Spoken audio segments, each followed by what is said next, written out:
Once upon a time, there lived a married couple. Although they really wanted to have a baby, well, for them, it just wasn't possible. One day his wife went to the old witch and told her she wanted a baby. "Don't be sad, my dear girl. Where there's a will, there's a way. Take this seed and plant it in a pot and wait and see. You'll be surprised." His wife was very happy. She thanked her with joy. In return for her amazing favor, she gave the witch some money. Later on, she went straight home and planted the seed in a pot. With great patience, she began to wait near the pot. Soon later, a big tulip-like flower began to blossom. Right that moment, she thought to herself, "What a beautiful flower." With its leaves still unfolded, she reached over and kissed it. Short after, the leaves began to unfold. In the flower was a child sitting down. With great confusion, the lady picked up the tiny girl in her hand. "What a tiny little child you are! Your name should be Thumbelina." The lady made Thumbelina's crib out of a walnut shell, her mattress from violet leaves, and her blanket from rose petals.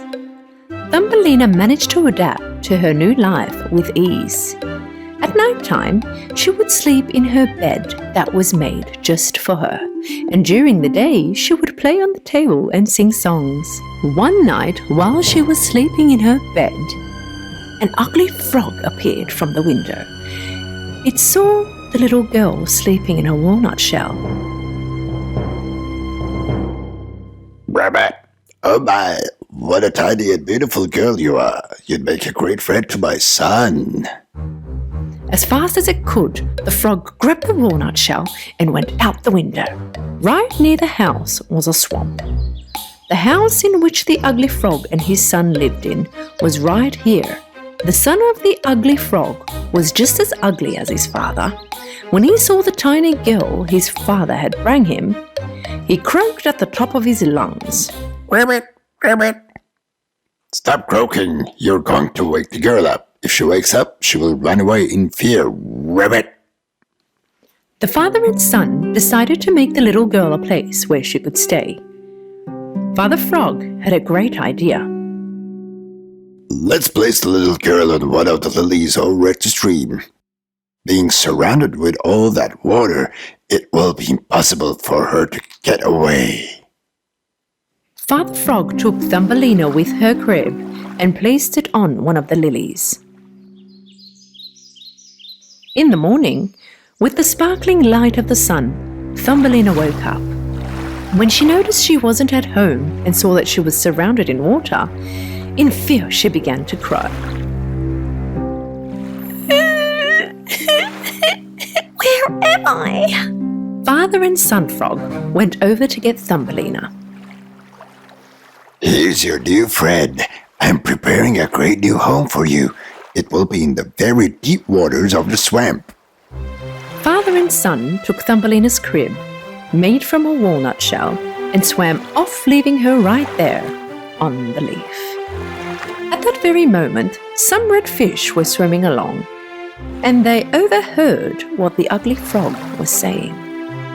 They couldn't stand the idea of an ugly swamp frog upsetting such a beautiful girl such as Thumbelina. "Don't you worry, little girl. We are going to save you." All together, they chewed on the stem of the lily where she was sitting on, and they broke it. All alone now, the leaf got caught in a rip current and managed to get away. Making way on the current in her green leaf, left all the birds with great admiration. How beautiful and tiny she is! As she was on her way, she passed a rather big maybug. He grabbed her as fast as he could and landed on a tree. Finding herself on a tree, Thumbelina was very frightened. What type of a bug are you? And why did you bring me here? I'm a Maybug, and I have never seen a bug such as yourself before, so I wanted my friends to see you. Later on, all the other Maybugs sitting on the same tree came around to visit Thumbelina. Trying hard not to show it, all the Maybugs were jealous of her amazing beauty. You're a funny creature. How rickety, doesn't even have wings. How ugly! You can barely look at her face. You are free to go wherever you want. We don't want such an ugly thing being near us. Thumbelina spent the whole summer all by herself. She overcame her hunger and thirst by drinking the water of the flowers. A long time passed and the weather began to cool. Because of her summer clothes, she got cold. A field appeared from afar. The field was covered in straw. After a long walk, Thumbelina made it to the field. Under the straw, she managed to find a field rat's home. With a chance on finding some food, Thumbelina knocked on his door and asked for some barley. Kind-hearted field rat took her in. She got in that instant and ate up all the food the rat had offered. The field rat really liked Thumbelina. If you tell me a story every day, I will allow you to stay with me to the end of winter. With great satisfaction, Thumbelina accepted her offer. Today my neighbour will come by. He's in better condition than me. If you go with him, you'll be very comfortable. But keep in mind, he has very bad eyesight. You will need to tell your best fairy tales and occupy him forever. A little while later, with his velvet fur on his back, appeared a mole. Thumbelina wasn't very fond with the mole, but she didn't want to disappoint him, so she agreed to sing a song for him. Fly, fly, ladybug, wedding will be tomorrow. Mommy will buy you new shoes and clothes tomorrow. Even though he had poor eyesight, the mole realized he liked Thumbelina very much and decided to take her home. I managed to come all this way by digging a hole and making a tunnel. If you like, we can go the same way and I can show you my house. Thumbelina was hesitant to go. Seeing the rat agreeing, Thumbelina accepted his offer. They managed to make their way. During this time, they saw a swallow lying down on the ground with its wings on its side and its head and feet tucked under its feathers. This bird wasn't here when I was coming. It must have just fallen through the hole. Thumbelina thought about the birds in the forest and remembered them chirping above her. She couldn't handle the sight of them being in this state and was very sad. Without the field rat or the mole seeing, she turned to the swallow and gave it a kiss. This bird could be one of the birds that was chirping during summertime. If that's so, then I owe him a lot. Come on, Thumbelina, we are waiting for you. She couldn't sleep that night. She knitted a quilt with the straw, went to the corridor and covered the swallow. She wet the mint leaf she used as a blanket and placed it over its head. Please be better soon, sweet little bird. The following day, Thumbelina went over to see the swallow and saw that its eyes were open. I don't know how to thank you. You took such good care of me. Now I will recover in no time. Once I have totally recovered, I will be able to go next to my friends in warmer countries. It's very cold outside. You should rest in your warm bed and recover at once. After Thumbelina was done giving advice to the swallow, she brought some water with the help of a flower petal and helped her drink it. And later on, listened to how she broke her wings, smashing into the bushes. The wounded swallow wasn't as fast as her friends. She was tired, and so she fell. At last, spring had sprung, and the sun began to warm the land once again. The swallow knew that it was time to say goodbye to Thumbelina. Would you like to come to the forest with me? I would have liked to come with you, but my friend the field rat would be very sad. I can't leave her. In that case, farewell, Thumbelina. Maybe someday we will meet again. With teary eyes, Thumbelina watched the swallow fly away.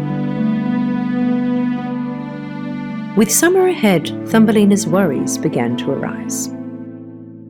It is summer now. Now that the velvet-furred mole would like to marry you, we should get some beautiful clothes together. When winter is here, be ready to live with me underground in the soil, Thumbelina. Before Thumbelina began her life underground where it was cold and dark, she went outside for the last time to see the sun. Just as she was about to enter, right above her head, she heard a bird. When she turned her head up to have a look, she saw her most loved swallow. Thumbelina told the swallow that she was being forced to marry the mole and that she had to live underground where there was no sunlight. Winter is nearly here.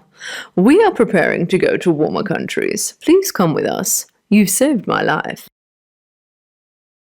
I would like to pay you back. This time, Thumbelina accepted the swallow's offer. And off they went. Thumbelina and the swallow flew away over the forests, seas, and the mountains covered in snow. Later, the two friends arrived at warmer countries. These places were amazing. The sun was brighter and the sky was shimmering. This is my home. Please pick the best flower for yourself. This is beautiful. The swallow placed Thumbelina in a beautiful flower. Amongst all this beauty, Thumbelina was very happy. Sitting in her flower and looking at it in detail, she was mesmerized. In the flower sat a tiny man as shiny as glass. This man was the fairy of this flower. Every flower had its own fairy. He was as tall as a finger. He had shiny wings on his shoulders and a golden crown on his head. It was the first time the handsome fairy had seen a beautiful girl the same size as he was.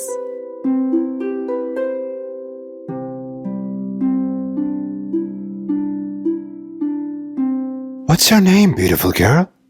My name is Thumbelina. The fairy took his crown off his head and placed it on Thumbelina's head. If you marry me, you will be the queen amongst all these flowers. You will live a very happy life. After having lived such cruelty, being in such beautiful environment, Thumbelina was very happy to hear such a great proposal from the very handsome fairy. The fairy held Thumbelina's hand, and right at that moment, two wings appeared on Thumbelina's shoulders. Thumbelina was now the fairy queen. Together they lived a long and happy life. Once there lived a family not too far out from where we all lived. The Darling family. The Darling family had 3 children. Their names were Jan, Michael, and Wendy. Wendy would always tell her mum how Peter Pan would always play the flute in her room. Her mother would always tell her that she was imagining things, but couldn't help but notice the leaves in the room, which always confused her a bit. Wendy would always say that the leaves fall off Peter Pan. One night, when their parents went out for the night, the kids were left home all alone. And when they got sleepy, they all went to sleep. Peter Pan silently entered their room and started looking for the leaves he had left behind. At that moment, Wendy woke up. Peter Pan, I was waiting for you. Nobody would believe that you're real. Wendy gave back the leaves she had been hiding for Peter. She really liked Peter, and so they sewed his leaves back on his clothing. Wendy, would you like me to tell you an amazing adventure story? I don't want to hear about an adventure. I want to live one, Peter Pan. Right at that moment, Peter's small fairy friend, Tinker Bell, entered through the window. Well, of course. I knew you'd be here. Are you getting ready for a new adventure without me? You know it's not possible for me to do anything without you. Wendy woke her siblings up. Her siblings looked at Peter Pan and Tinker Bell with great confusion. Well, are you ready to fly? Tinker Bell scattered her fairy dust and off they went floating into thin air, and all together they left the house. The kids headed towards Neverland at once.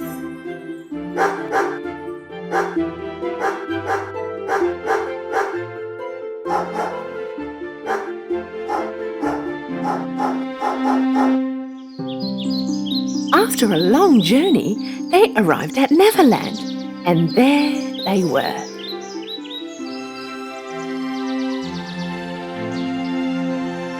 The mermaids, wild animals, Indians, pirates, and the lost boys were there too.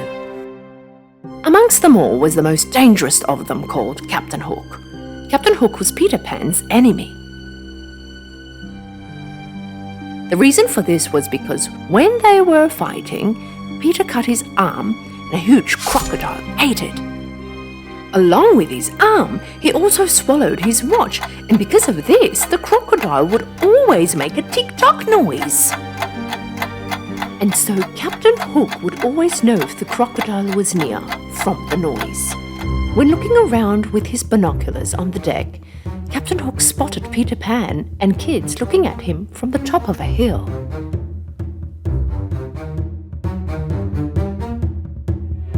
He immediately ordered the men to fire the cannons.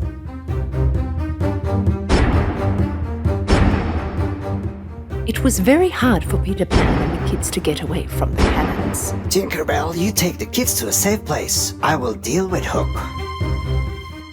Tinker Bell was very jealous of Wendy, so she wanted to keep her away from Peter Pan. With some made-up excuse, she left Wendy back on the hill and brought Jan and Michael to a safe place down at the beach. The lost boys who lived on the island saw Wendy from afar, and thinking that she was an enemy, they wounded her. At the same time, Peter Pan was fighting with Captain Hook, but seeing the crocodile that got his arm suddenly reappearing, Hook ran away in fear. Ah! Whilst Peter Pan was coming back, he saw Wendy lying on the rocks wounded, and he was very upset.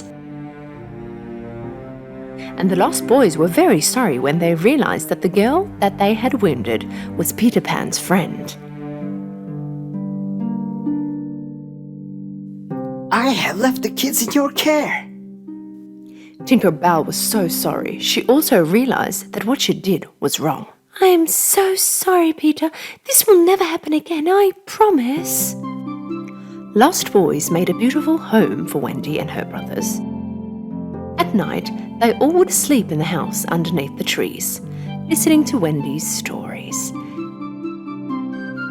And Peter Pan would keep guard in front of the house. One day, when they were resting on the rocks, they spotted the pirates approaching. The pirates took the Indian chief's daughter hostage. Peter Pan and the boys went after to save the chief's daughter. And there was a big battle between them and the pirates. In the end, they saved his daughter and brought her to the chief. After that day, the Indians, Peter Pan, and the lost boys became very close friends. In fact, the chief ordered 2 of his best men in Peter Pan's command to guard the boys. Of course, Captain Hook was furious about this. One day I will beat you, Peter Pan, and you will not be able to get away. One night, when Wendy started to tell the story of her family, Peter realized how much she and her brothers missed their home. So he told them that they could go back if they wanted to, but that he wanted to stay. When they all were packing up for their long journey, they were attacked by the pirates. The pirates caught the boys after they set up a trap to the Indians and captured them. Peter Pan was sleeping at home, not knowing all that happened to the boys. Captain Hook saw him sleeping, but he could not open the door to Peter Pan's treehouse.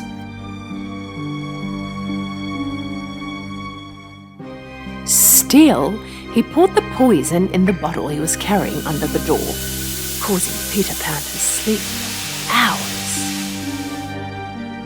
Peter Pan slept one whole day, and when he woke up, Tinkerbell entered. After she told him all that had happened, Peter Pan and Tinkerbell went out to rescue the boys. When they arrived to the Happy Rock, the pirates' headquarters, they saw that there was no pirate on guard. And when they went over to the other side of the rock, they were shocked from what they saw. Wendy, Jan, and Michael and the lost boys were all tied up to the poles, and Captain Hook was holding a torch in flames. Say your last words.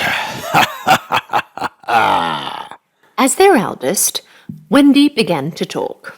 Dear friends, my last words to you will be the words your real mothers would have told you. If they were here, they would have told you not to be afraid and be courageous to face your death. Don't be afraid. Kindness always wins. Always.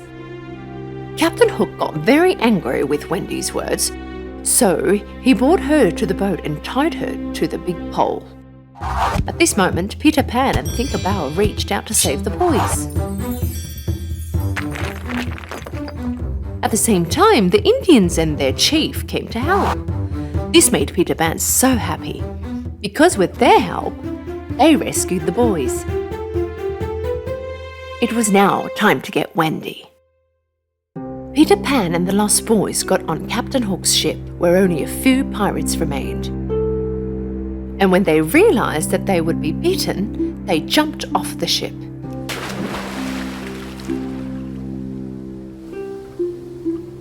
There's nowhere to hide, Hook. Surrender! Peter Pan and the lost boys started to charge towards Captain Hook, pushing him to walk backwards, and suddenly he heard the noise, the one noise that he was most afraid of.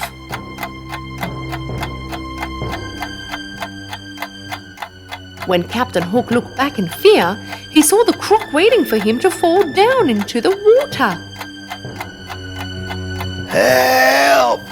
In a flash, he ran to the other side of the boat, jumped and started to swim as fast as he could. Peter Pan and the lost boys began to laugh.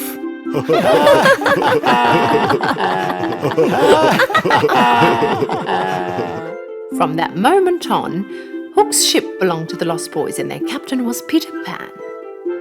The crew is ready for your orders, Captain Peter. Sail away! The boys untied the ropes and the sails blew up with all their might. Tinkerbell, fly us away to the home of the Darling family. The kids were very happy to hear this. Wendy, Jan and Michael were going to reunite with their parents they had dearly missed. When Tinkerbell sprinkled the fairy dust, suddenly the ship was airborne and started to fly in the sky. Wendy was restless to get home and tell her parents all about Peter Pan, Tinkerbell and the Neverland. From that day on, Neverland was going to be their second home and Peter Pan their best friend.